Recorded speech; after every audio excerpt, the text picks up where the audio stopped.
Assalamualaikum warahmatullahi wabarakatuh. Selamat sore, salam sejahtera untuk kita semua. Perkenalkan, nama saya Munawwar SPD MPD, dosen S1 Fakultas Keguruan dan Ilmu Pendidikan, Program Studi Pendidikan Bahasa dan Sastra Indonesia Universitas Tomakaka, Mamuju. Perkenankan pada kesempatan kali ini saya akan membahas mata kuliah yang saya ampu dalam semester ini, yaitu analisis kesalahan berbahasa.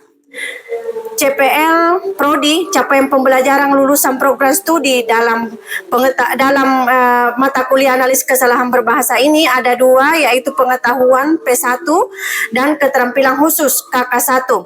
Mengenai pengetahuan P1, menguasai konsep-konsep dasar kebahasaan dan kesastraan, keterampilan berbahasa dan bersastra, serta penelitian pendidikan bahasa dan sastra. Kemudian untuk keterampilan khususnya KK1, mampu berbahasa dan bersastra Indonesia secara lisan dan tulisan dalam konteks keseharian atau umum, akademi dan pekerjaan, serta mampu menggunakan salah satu bahasa daerah. Sementara itu, capaian pembelajaran mata kuliah ini mampu menjelaskan konsep dasar analisis kesalahan berbahasa dan prinsip keefektifan kalimat dalam bahasa Indonesia. Yang kedua, mampu mengidentifikasi dan mengklasifikasikan kesalahan berbahasa berdasarkan aspek kegramatikalan, kelugasan, kesejajaran, dan kepekusan. Yang ketiga, mampu menganalisis bentuk dan penyebab kesalahan berbahasa pada tataran kalimat berdasarkan teori analisis kesalahan berbahasa dan keefektifan kalimat. Yang keempat, mampu memperbaiki kalimat tidak efektif sesuai dengan prinsip kegramatikalan, kelugasan, kepekusan, dan kesejajaran. Yang kelima, mampu merepresentasikan hasil analisis kesalahan berbahasa dalam forum seminar kebahasaan secara lisan dan tertulis. Selanjutnya, deskripsi singkat mata kuliah ini adalah mata kuliah analisis kesalahan berbahasa merupakan mata kuliah keahlian yang membekali mahasiswa dengan pengetahuan dan keterampilan dalam menganalisis,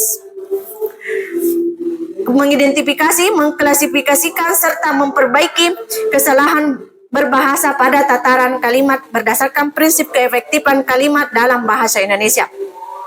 Kajian mata kuliah ini meliputi konsep dasar analisis kesalahan berbahasa berbasis keefektifan kalimat yang mencakup aspek kegramatikalan, kelugasan, kepekusan, dan kesejajaran, jenis dan struktur kalimat, serta analisis kesalahan berbahasa berdasarkan empat aspek tersebut. Aspek kegramatikalan mencakup ketepatan struktur kalimat seperti kejelasan subjek dan predikat, ketepatan penggunaan preposisi dan konjungsi, ketiadaan subjek ganda, serta ketepatan peletakan unsur kalimat. Aspek kelugasan meliputi kehematan kata, ketepatan makna, dan kejelasan informasi. Aspek fokus kepekusan membahas strategi penonjolan gagasan melalui penempatan unsur, repetisi, kontras, dan partikel penegasan. Adapun aspek kesejajaran menekankan kesepadanan bentuk dan makna antar komponen yang sederajat dalam kalimat. Hasil analisis kesalahan berbahasa didiseminasikan melalui seminar kebahasaan dalam lingkungan Fakultas Keguruan dan Ilmu Pendidikan, serta video seminar diunggah melalui kanal YouTube sebagai bentuk publikasi akademik. Mengenai daftar referensi dalam mata kuliah analisis kesalahan berbahasa ini ada 3 referensi yang saya gunakan. Yang pertama, daftar utamanya daftar utama, referensi utama, kemudian pendukung, dan pengayaan. Referensi yang saya gunakan buku ajar analisis kesalahan berbahasa yang sudah disesuaikan dengan RPS untuk semester ini. Kemudian untuk pendukungnya saya menggunakan berbagai referensi, ada Abdul Khair, Kerap, Rida Laksana, Mustaqim, dan selanjutnya untuk pengayaan saya menggunakan atau menjadikan tulisan saya yang dari Medium sebagai daftar referensi pengayaan yang telah saya publikasikan jauh-jauh hari sebelumnya. Berikut cuplikan video pembelajaran saya. Selamat menyaksikan. keadaan sehat walafiat. Ya, untuk mata kuliah analisis kesalahan berbahasa ini, hari ini adalah hari pertemuan kedua kita. Ya. Ya. Jadi kalian sudah tahu konsepnya. Konsep analisis kesalahan berbahasa kita ini berdasarkan keefektifan kalimat yang dinilai dari 4 aspek ya. Nah, untuk hari ini kita akan menganalisis satu contoh kalimat yang bisa kalian perhatikan baik-baik supaya pada saat diberikan tugas, karena tugasnya itu kan masih ingat, tugas kalian itu akan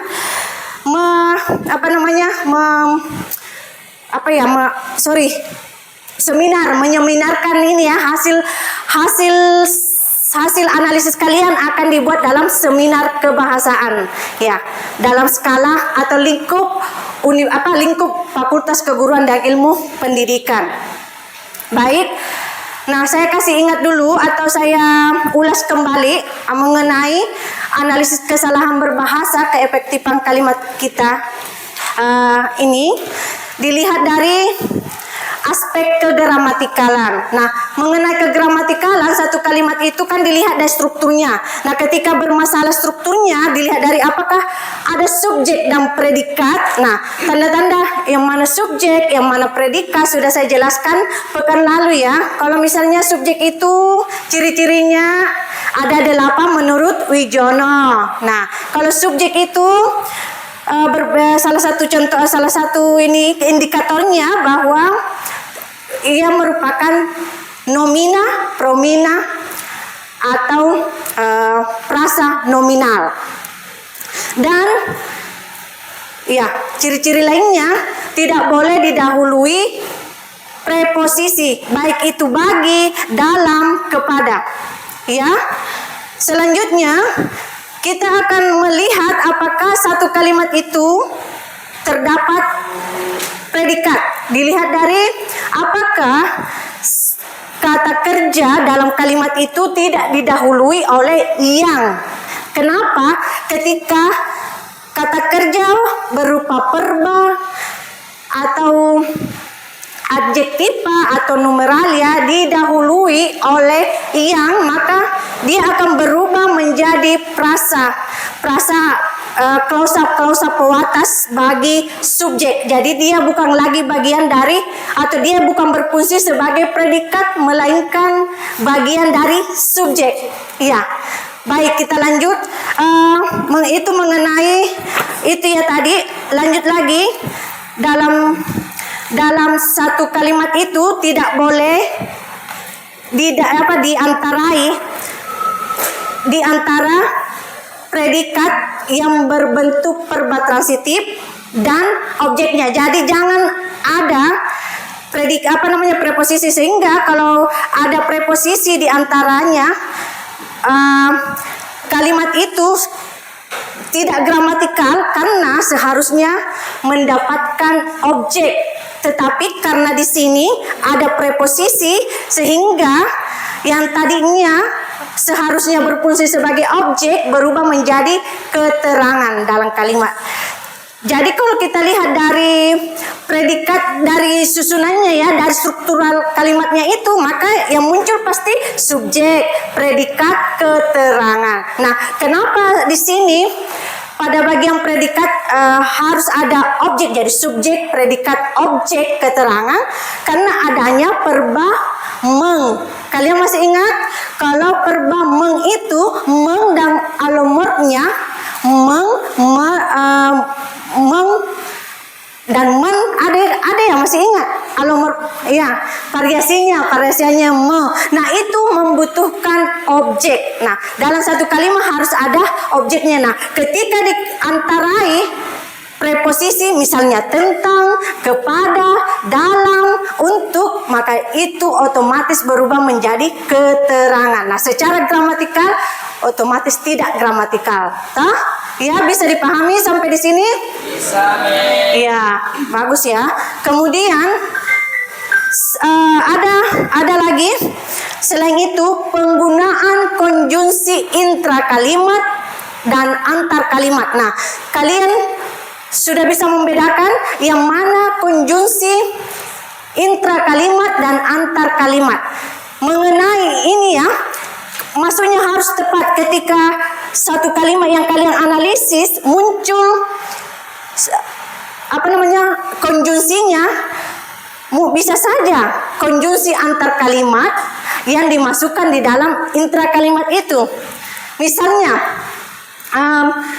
dia akan pergi ke Makassar, namun belum mengemas barangnya, seperti itu. Bisa diketahui atau ditebak yang mana di sini konjungsi antar kalimat. Nah, yang seharusnya dia itu di dalam kalimat itu seharusnya intra, tetapi karena kesalahan itu maka kalimat ini tidak gramatikal. Ingat ya, namun itu tidak boleh diletakkan di dalam kalimat. Kenapa? Karena tidak berfungsi sebagai atau bukan fungsinya sebagai konjungsi intra kalimat, tetapi fungsinya adalah konjungsi antar kalimat. Jadi kalau namun itu harus diletakkan setelah satu kalimat titik, kemudian ditulis namun, lalu koma, lalu lanjut lagi kalimatnya, ya, seperti itu. Ini mengenai intra kalimat pengganti tadi itu merupakan tetapi, ya, harus tetapi, iya, karena dia intra kalimat, iya. Dia antar kalimat, maksudnya antar klausa, bukan antar kalimat tetapi antar klausa. Makanya dikatakan intra kalimat. Ya. Baik. Selanjutnya mengenai konjungsi korelatif. Biasanya konjungsi korelatif itu seharusnya ya bukan hanya titik-titik, tetapi juga titik-titik. Nah, kalau konjungsi korelatif itu harusnya bukan hanya, melainkan juga. Yang lainnya, jadi dia berpasangan. Kapan tidak seperti itu, terlalu boros katanya, bisa juga sinonimnya dia masukkan, misalnya adalah, merupakan, itu juga salah satunya. Jadi untuk mata kuliah kita ini, kita sudah bisa membedah kesalahan berbahasa suatu kalimat berdasarkan keefektifan kalimat itu, ya. Baik, lanjut lagi tentang kefokusan. Kalau mengenai kefokusan, informasi itu fokus tidak? Dia mau menyampaikan apa? Iya. Iya kan? Nah, selanjutnya kesejajaran. Kalau kesejajaran itu bentuknya, jadi ada yang namanya dalam satu kalimat itu, ada biasanya verba atau predikat kalimat itu. Nah, mari kita lihat contohnya. Contohnya ada di slide terakhir. Nah, ini dalam kalimat ini ada kalimat sebelumnya, ya. Kenapa kita mengatakan ada kalimat sebelumnya? Karena ada penjelasan tersebut. Tersebut di situ mengacu pada kalimat sebelumnya. Nah, di sini saya tidak memasukkan kalimat sebelumnya karena dia sudah bagus, ya, sudah sesuai dengan kaidah kebahasaan, sudah gramatikal, sudah lugas, sudah fokus, dan sudah sejajar. Oke, nah kalian bisa temukan yang saya jelaskan tadi di sini. Ada yang bisa langsung tebak yang mana dulu? Tidak bisa? Baik, begini ya. Begini, tunggu dulu. Untuk menganalisis kalimat, karena ini kita baru pertemuan kedua, pelan-pelan saja dulu agar kalian tidak tersendak atau tersandung. Baik, untuk analisis kesalahan berbahasa, kita perlu tahu kalimat ini dia termasuk kalimat tunggalkah, kalimat majemuk setarakah, kalimat majemuk bertingkatkah, atau kalimat majemuk campuran. Maksudnya begini, apa yang menandai kalau kalimat ini merupakan kalimat majemuk bertingkatkah? Ya, ada yang bisa? Nah, kalau ada yang bisa, ya. Nah, kalau ini, kalau kita lihat dari konjungsinya, Kita lihat ada penanda ini ya. Sehingga. Sehingga ini merupakan konjungsi. Dia konjungsi subordinatif. Dan memang konjungsi subordinatif ini memang dia ditempatkan di kalimat majemuk bertingkat. Iya.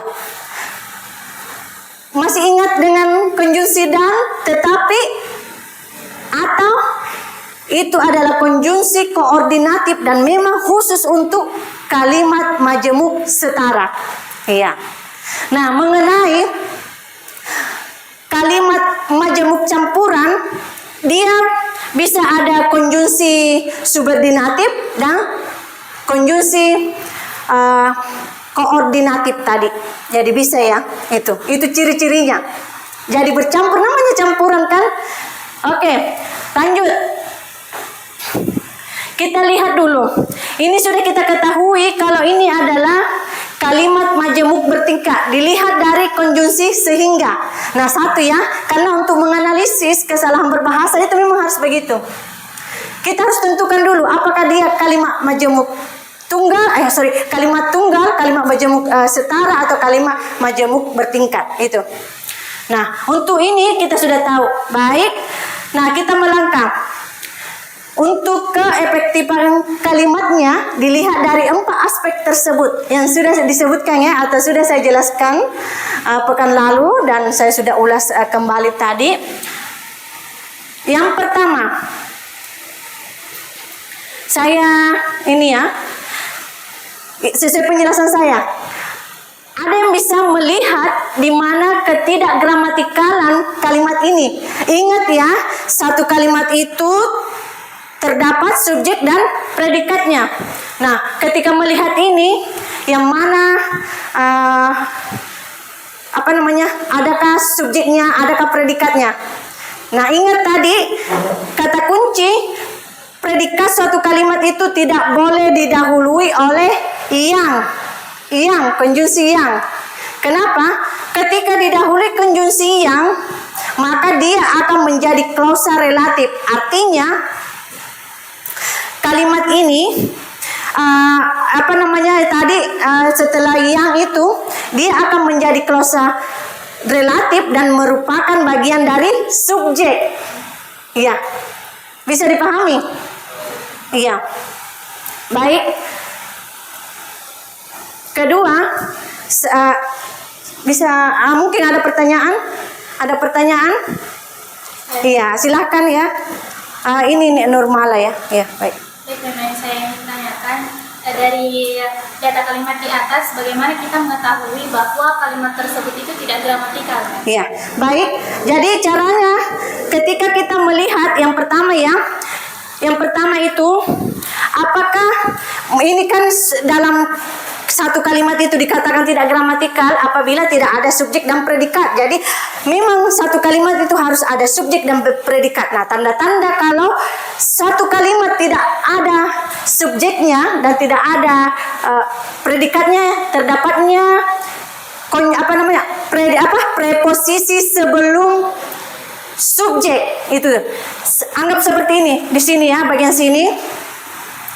Ini kan subjeknya kalimat ini sampai di sini ya. Nah, ini dari awal sini. Nah, kalau ada misalnya bagi atau untuk, itu kan preposisi. Jadi ketika ada sebelum subjek bagi, untuk, dengan, maka dipastikan kalimat subjek di sini bukan lagi subjek, tetapi dia berubah menjadi keterangan. Ya, itu ingat, menjadi keterangan, bukan lagi subjek. Baik, ya. Nah, ini salah satunya ya. Lanjut, ketika kita mau mengetahui kalau kalimat ini tidak gramatikal, dilihat karena tidak adanya predikat, maka adanya konjungsi yang sebelum kata kerja. Nah, sebagaimana saya sampaikan tadi, ketika ada yang di sini, maka otomatis ini yang menunjukkan itu berubah menjadi bukan keterangan, tapi dia menjadi klausa relatif. Iya, atau pewatasnya, klausa pewatas dari subjek. Jadi kayak keterangannya itu subjek. Ada tuh begitu biasa. Misalnya, mahasiswa yang berbaju hijau, yang berbaju hijau. Nah, ketika kalian mau sampaikan saja mahasiswa yang berbaju hijau, maksudnya itu kalian mau sampaikan bahwa mahasiswa berbaju hijau, tetapi karena adanya yang berbaju hijau, maka itu menjadi keterangan di antara banyaknya mahasiswa di sini, maka yang dimaksud di sini subjek adalah yang berbaju hijau itu saja. Yang lainnya tidak masuk. Nah, itulah yang dimaksud dengan klausa pewatas atau klausa relatif yang saya maksud di sini dengan adanya yang sebelum tadi ya, sebelum kata kerja dalam satu kalimat.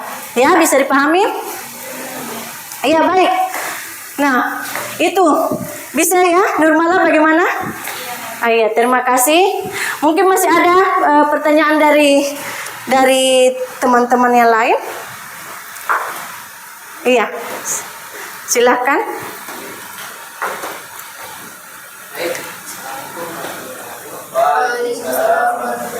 Waalaikumsalam warahmatullahi wabarakatuh. Di atas, kenapa di atas tidak lurus? Ya, baik, pertanyaannya sangat bagus. Kenapa tidak lugas? Kenapa? Yang pertama kita lihat dulu ketidaklugasannya. Ini lugas kan bisa diartikan lugas itu salah satunya karena tidak boros kata.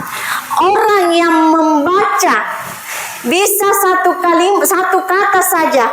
Orang yang membaca satu kata, pembaca. Iya, pembaca. Iya. Oke. Nah, itu ya. Orang yang membaca diganti pembaca.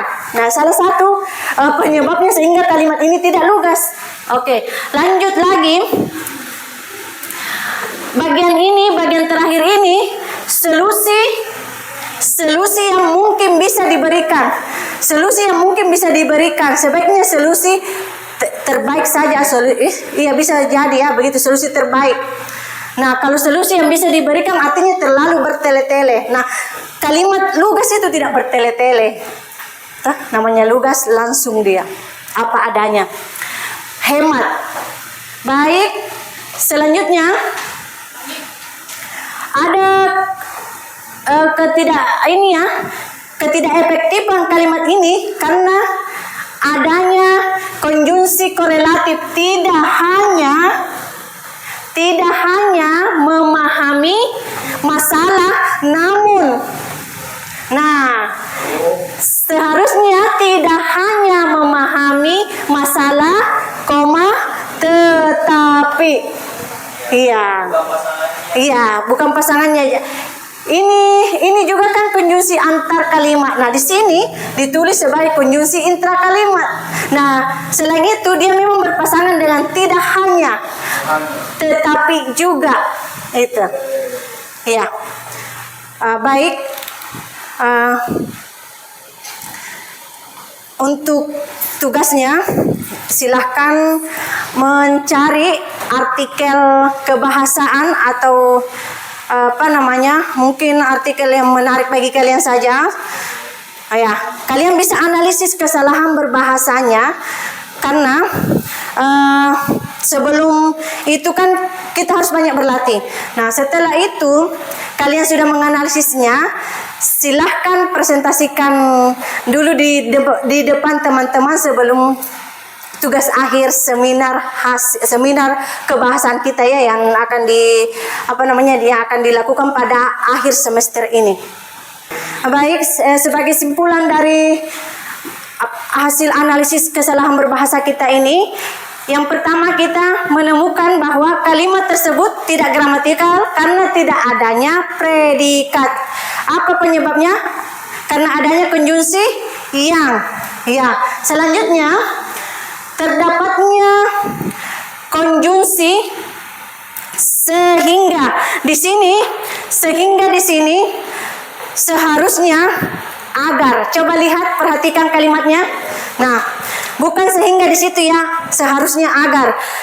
Dan penulisan sehingga ada koma di situ yang dicantumkan itu tidak diperlukan di dalam kalimat majemuk bertingkat. Kenapa? Karena dalam kalimat majemuk bertingkat itu konjungsi tidak diawali dengan koma, langsung saja.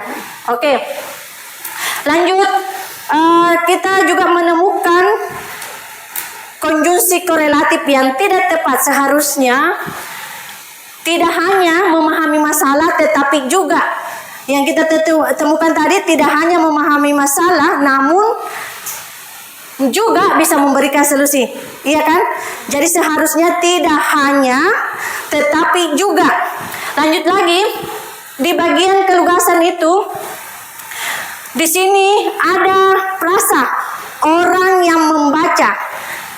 Di sini dia berfungsi sebagai objek, tetapi karena tidak lugas sebenarnya, kayak ini terlalu panjang, terlalu bertele-tele, orang tidak paham. Ketika kalian langsung mengganti dengan orang yang membaca menjadi satu kata saja pembaca, maka akan langsung terlihat.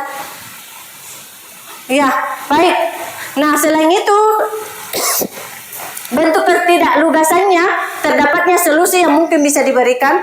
Seharusnya kan di situ solusi yang terbaik, ya. Nah, baik. Untuk refleksinya, bagaimana menurut kalian? Apa yang bisa kalian tangkap dari perkuliahan kita hari ini mengenai analisis kalimat, analisis kalimat ketidakefektifan dilihat dari 4 aspek. Aspek ketidakgramatikalan, aspek ketidakfokusan, aspek ketidaklugasan, dan aspek ketidaksejajaran. Dengan kalimat kalimat tidak efektif dari keempat aspek itu. Jadi begitu kalian lihat, oh ini sehingga dia kalimat ini tidak gramatikal, tidak gramatikal, tidak logis, tidak fokus informasi. Saya rasa untuk hari ini pertemuan kita cukup sampai di sini.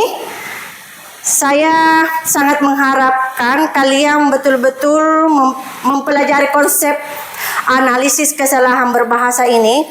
Kenapa? Karena kita akan menganalisis kesalahan berbahasa. Bagaimana kita bisa tahu kalau tidak tahu konsepnya, ya?